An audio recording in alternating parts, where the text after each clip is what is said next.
இது குழம்புக்கு தாளிக்கிற தாளிப்போடவும் பண்ணியிருக்கோம்.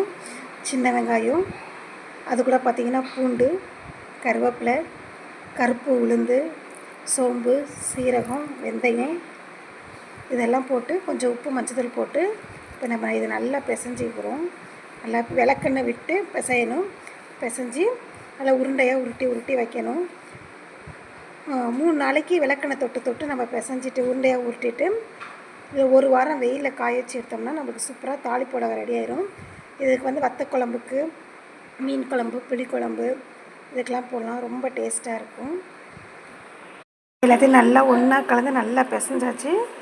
இது இந்த நாள் ஃபுல்லாக நைட் ஃபுல்லாக ஊறட்டும். காலையில் எப்படி நம்ம இதை சின்ன சின்ன உருண்டையாக பிடிக்கிறதுன்னு பார்க்கலாம். தாளிப்பு வடகம் நைட்டு நம்ம வச்சுருந்தோம்லே எல்லாம் ரெடி பண்ணி வச்சுருந்தோம்லே அதை காலை எழுந்திரிச்சு இந்த மாதிரி நல்ல உருண்டையாக பிடிச்சி வைக்கணும். இதை போய் இப்போ நம்ம வெயிலில்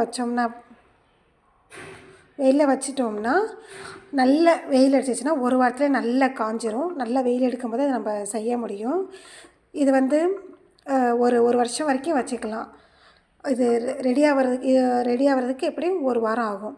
இப்போ நான் முன்னாடி பண்ணது, இதுக்கு முன்னாடி ஒரு பேட்ச் பண்ணி சேல் பண்ணது, அது எப்படி இருக்குதுன்னு பாருங்கள். நல்ல ஒரு 15 நாள் நல்ல காஞ்சிருச்சு. இதை பார்த்திங்களா, ஃபஸ்ட்டு போடும்போது என்ன கலரில் இருக்குது பாருங்கள்.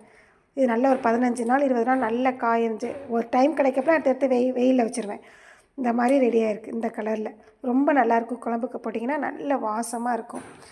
உங்களுக்கு எது வேணும்னா இந்த ஸ்க்ரீனில் தெரியுற நம்பருக்கு வாட்ஸ்அப் பண்ணுங்கள். தேங்க்யூ.